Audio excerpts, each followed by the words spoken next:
The Great Debaters Contest has gone to great lengths to ensure we bring you the very best of debate from all around the country. This year we've traversed 10 counties and we are now here at the Nationals, and we have two girls going head-to-head, two girls' school, Nakuru girls and Mbooni girls, and they are debating on whether the government should ban strikes by workers who work in essential state services. We'll have the debaters take the stage and wow us and prove to us why they deserve to be here at the Nationals.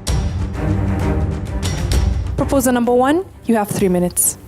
In my country, having experienced countless numbers of strikes, or industrial actions rather, we can all testify that these come with numerous negative effects. First of all, I take you through what exactly strikes are. Strikes are a period of time when workers stop working because of a disagreement of pay or poor working conditions. But how about essential state services? Well, these are a class of occupations that are legislated by the government to have special restrictions in regard to labor actions, such as not being allowed to legally strike. These include the hospital services, water supply services, electricity services, and of course, our police and the armed forces. To begin with, industrial actions by health workers alone, such as the doctors and the nurses, we can all testify that lead to a massive loss of lives that could otherwise have been saved. Well, that reminds me of a good friend of mine back in 1st March 2012 who lost her grandfather when he died, when 60,000 health workers, the doctors and the nurses, took to an indefinite strike that they could not define when it would end. Such a sad scenario. Would you support that the government to continue tolerating these strikes when the lives of people are being lost? As for me, I think the government should ban these strikes. I would like you all, my lovely audience, to imagine a scenario when the government tolerates these strikes. I will tell you for a fact, for sure today, that this will lead to a diversity loss of economy. We see this if the government allows a strike by the electricity services. Well, dear opponents, I am sorry to say that you would not be here if the electricity workers we took to a go-slow or a sit-in, just because our electricity services are providing us with the lighting you see here, the electricity we are having today, and of course, everything that you are doing is just because of the electricity. Will be aired on TV. So why don't you hop onto our side and support us by saying the government should actually ban strikes by the essential state services? I would like to ask you all a question. How would you call a scenario whereby the police and the armed forces, or rather the public and the private prison workers, take to a strike? For me, I would call it a demon-crazy society. Well, I think it's a demon-crazy society because if at all the police and the armed forces will strike, could you imagine all people who are aspiring thieves will take to supermarkets, will take to homes, will take to everywhere they will seize their opportunity and grab what they can just because the police are at a go-slow or they're not responding to emergency calls? Well, from the great Nakuru Girls High School, I urge you all to join me, Waithaka Faith, in proposing this statement that the government should actually ban the strikes by essential state services. Thank you. Mbooni girls, you may take the floor. You have 3 minutes. Solidarity forever, for the union makes us strong. Yes, solidarity. Sally Manan Ohaga, Mbooni girls, here to strongly oppose the motion that states the government should ban strikes by those working in essential state services. When I talk about a government, I mean this is a body that rules a country or a state on behalf of the people. A strike, this is a work stoppage caused by a mass refusal of employees to work. We have different types of strikes. For example, we have a sick-out. This happens when a significant number of employees call in on the same day to say that they're sick. We also have a slowdown. The employees show up at work, yes, but they're working at an extremely slow rate. We have a sit down. This happens when employees show up at work, but they refuse to work. All they do is that they sit down, chat, busy on the social media, talk about the weather, yesterday's football game, but nothing is going on. We also have a general strike, of which we're all familiar with. This happens when most workers protest regardless of their union affiliations. We've all seen this when workers go on the streets having strike banners, shouting haki yetu. Exactly. When I talk about essential state services, I mean this is a class of occupation that has been legislated by the government to have special restrictions in regard to labor actions, such as not being allowed to strike. Examples of such occupations happens in the hospital sector. We have the electricity services, water supply, telephone services, police and armed forces, firefighting services, you name it. By them not being given a fact to strike, in my opinion, is not right to eliminate the labor rights of a group unless you are willing to go over the top to compensating the group. Take a look at this. According to the Euronews, on the 15th of June 2016, French police officers went on strike. This was because they were being targeted by terrorists. Now, the slogan being chanted was, "Who protects the protectors?" But the real question was, who really cares about their rights? I mean, they were few in number. They were less paid comparing to their neighboring countries, that is Italy and Germany.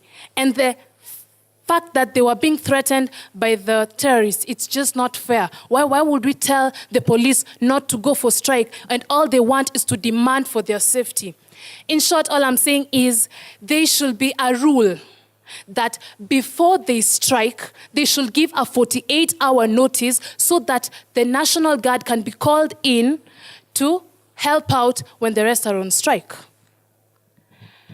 I'd like to give a quote by James Connolly. He says, "Without the power of the industrial union behind it, democracy can only enter the state as the victim enters the gullet of a serpent." And that is the only reason as to why I oppose this motion. Thank you. We'll now hear cross-examinations. Proposers, you have 3 minutes. Well, I agree that solidarity forever and the union makes us strong. But then, what union is so unrealistic? You're not realistic because you're causing people to suffer. Essential services are those services that, if without them, will cause suffering to the people. Well, aside from that, our own national anthem says that, "Let one in all accord, in common bond united, build this our nation together. Na tujenge taifa letu, ndio wajibu wetu." It is our responsibility as the citizens, as the workers, to build our nation together. Well, the motion is the government should ban strikes by those in essential services. And I insist on should. The art of war is simple enough. First, you find out where your enemy is.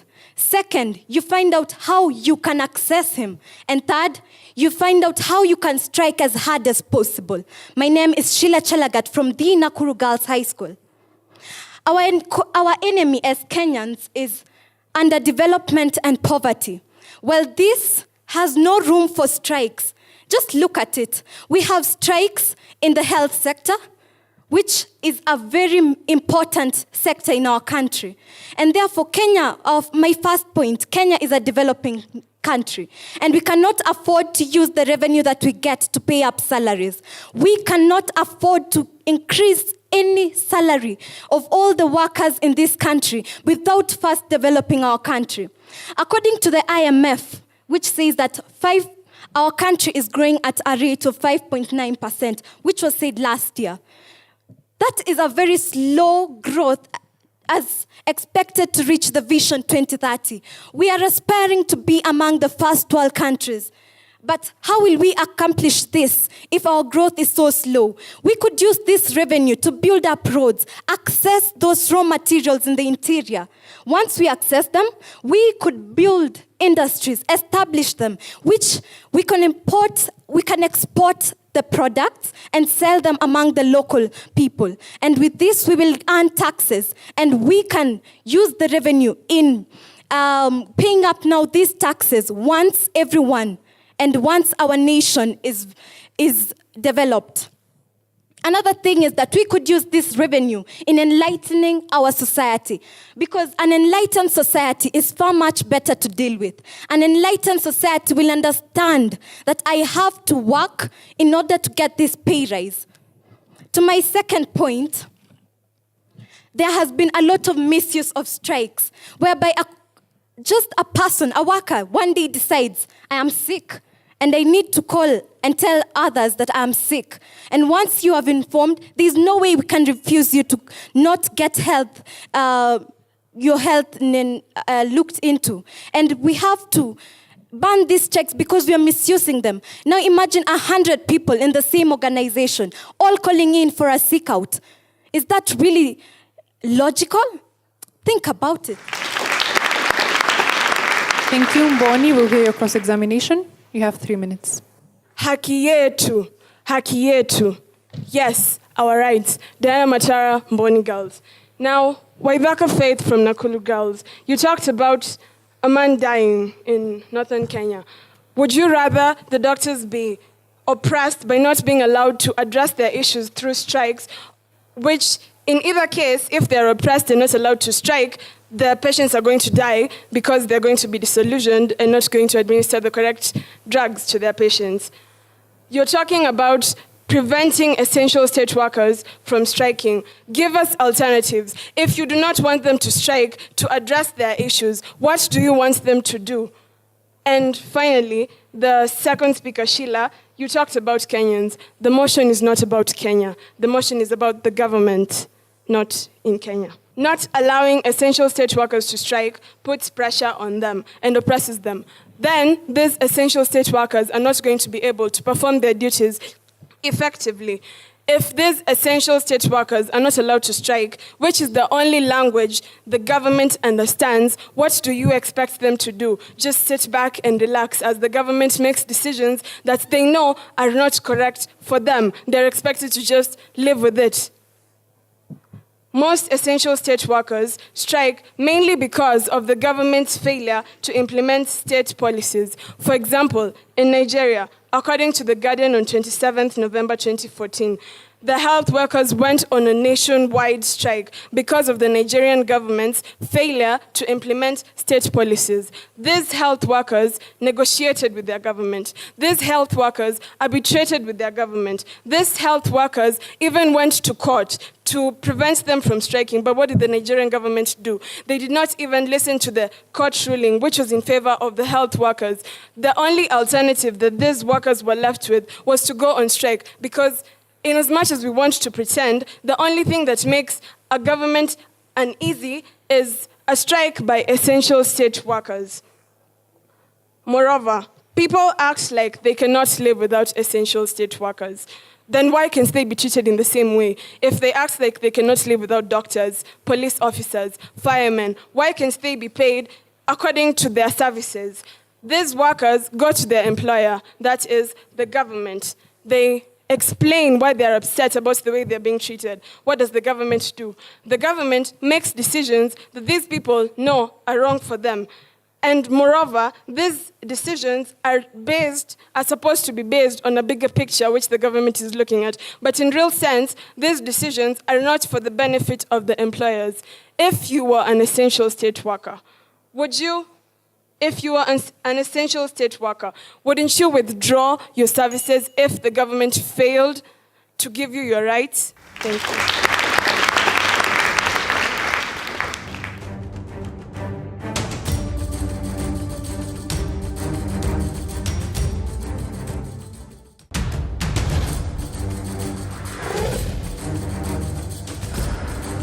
The proposition have been asked, if not strikes, what other avenue do workers of state services have to be heard and for their grievances to be aired and acted upon? And the opposition have been asked, how do we deal with strikes if we do not ban them? How do we deal with strikes that get out of hand and paralyze essential services and sometimes even get violent? We'll have them respond. Proposal number 3, you have 3 minutes. The CBA, which simply means the collective bargaining agreement, as stated, was used as an alternative method other than striking. We did not say that striking is the final option. After all, it seems I should educate you a bit.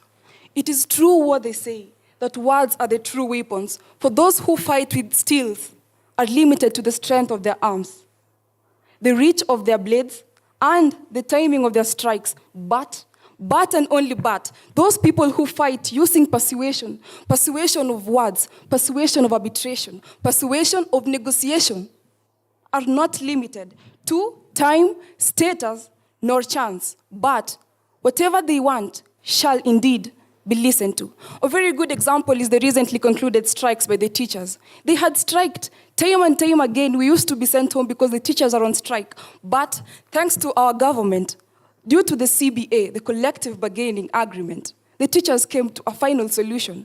They no longer strike, and we students are comfortable at school. And to my second point, this is a die or adapt situation. If you need employment, then you must stick to the terms of condition at my work. You do not come to make decisions. After all, we are talking about essential services. Essential services are not legalized strikes. They are not supposed to strike because they put lives of other people to danger. For instance, if the doctors strike, then what happens to the patients in hospitals? They die. And what if they die? What if the person who is dying on a deathbed is a person working, a person who is earning, and most importantly, a person who brings revenue to the economy? That we lose as a nation, not only as a village, not only as a family, and it saddens. So, fellow Kenyans, fellow Africans, this is a die or adapt situations. You do not come to make rules, but you are not supposed to be driven by the desire of money, because most of the strikes in Kenya, I'd like to bring the situation close to home in Kenya before we sort out issues elsewhere. Most of the strikes in Kenya are because of financial status. We will always be Africans. We will always be Kenyans. We are never satisfied, as we all know. Not in a bad way. So if we strike today, we strike tomorrow. For how long will we strike? Why shouldn't we channel the money and the funds to other directions so that we can build a better Kenya? And as she had earlier said, haki yetu, haki yetu. Aren't we tired of people each and every day flogging the gates of organizations because they do not want to go to work? Aren't we tired? Do you want to keep going on strike? Don't you want a final resolution to your issues? My lovely audience, it is high time for time and time again the issue on strikes and industrial actions has fallen again, but for risen further. And today, us from the great Nakuru girls have come to clear the matter. Receive greetings. I go by the name Yvonne. Mbooni, we'll have you respond to the audience. You have 3 minutes. Oh my, I am a believer of humanity. What is humanity? It's the attribute of caring for our essential state workers. Jana Cheng, Mbooni Girls. Now, the government should ban strikes by workers in essential state services. Now, when we oppose and say that the government should not ban strikes, they legalize it and regulate it. You initiate and follow through. We set parameters within which essential state workers can strike, and therefore it becomes a labor right for each and every state worker. Collective bargaining agreement. Where has it worked? How well has it worked? Shall we compromise the work of essential state services for the purpose of collective bargaining agreement? How well shall it cater for a worker who sacrifices day in and day out to meditate and to facilitate a government that does not care for it? Who is the protector of the protectors? You talk about teachers, and my question is, are teachers essential state workers? No, they're not. We are talking about people who run the daily matters. They maintain life. And that is the key question. We are not just talking about any other worker. And when you tell us that we are tired of parading in organizations, what shall we do? Aren't we citizens of the same country? Fight for humanity, for civil rights of workers. That is what we call democracy. Where in this country we talk about democracy, veterans and commoners talk about it, but the question is, how well do we apply democracy? Does it only apply to a specific group of workers, or it should apply? They are universally accepted human rights that apply to each and everyone. Therefore, essential state workers should be allowed to strike on parameters that the government should set. Therefore, if the government is legalizing strikes for essential state workers, they set parameters within which a strike should occur. That is why my fellow opposer, Sally, mentioned that when we strike, we give a 48-hour notice. We are only defending our rights. I do not find it fair to work for a government. Either I am overworked, underpaid, yet this government is limiting me from striking. Then who will care for my rights? The question here is not only cutting across the crowds, the multitudes. The question is the sacrifice that I, as an essential state worker, may implement and enforce in a government state. I rest my case.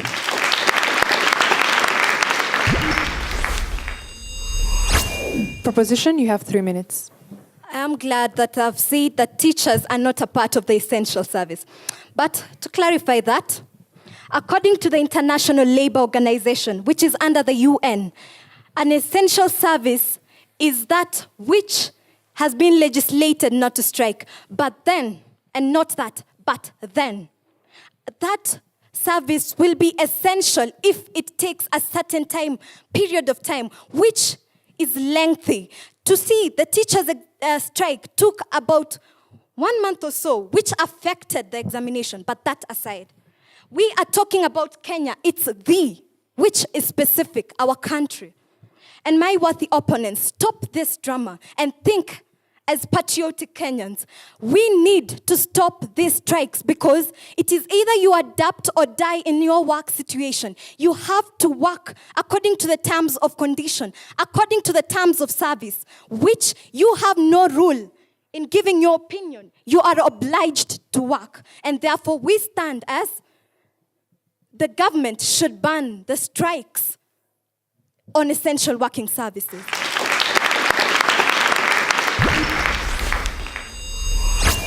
Opposition, you have 1 minute as well. Oh my, I am not only a citizen of this great country, Kenya, but I am a believer of humanity. And we are not only talking about Kenya, we are talking about the world. We are talking about government of the world. Therefore, we need to take care of rights of essential state services. Now, allow me to quote. Thomas Jefferson says, "What country can preserve its liberties if its rulers are not warned from time to time that their people preserve the spirit of resistance? Let them take arms as laborers." If a government is not warned that it is oppressing its workers, then let us arm up. Nobody said that we had to kill anyone. We are only arming up for our rights. Let the government preserve the dignity of essential state workers. Let the government give room for advancement. Let the government give room for embracing what we do and giving us working conditions that only are suitable and not maximum. Finally, if what you work for is always ending up on food and shelter, then you're not working, you're surviving, which is not what you require. I rest my case.